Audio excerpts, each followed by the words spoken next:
আমি আজকে রান্না করবো ছোটো শুটকি দিয়ে বিচি, শিমের বিচি আর ফুলকপি। কীভাবে রান্না করতে হয় আপনাদেরকে দেখাচ্ছি। সাথে থাকুন, পাশে থাকুন, লাইক করুন, সাবস্ক্রাইব করুন, পাশে থাকুন। আমি কিন্তু শুটকিগুলো এভাবে একটু তেল ভেজে নিই। সবসময় রান্না করার সময় শুটকিগুলো তেলে ভেজে নিই। এবার তেলে ভেজে নিলে আমার খেতে মনে হয় আলাদা একটু স্বাদ লাগে, মাছের মতোই।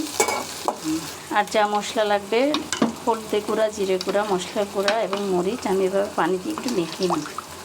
আমি মশলা দিয়ে দিব।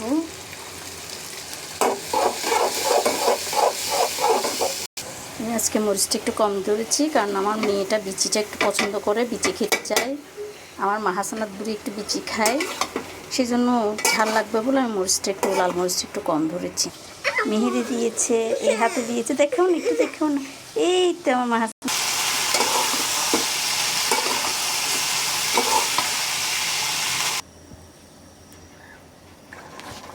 দেখছেন আমার বিচি ফুলকপি শিম হয়ে গিয়েছে। খুব ভালো একটা ফ্লেভার আসছে শুটকির, অনেক মজা হবে মনে হয়। আচ্ছা, আসসালামু আলাইকুম, দোয়া করবেন।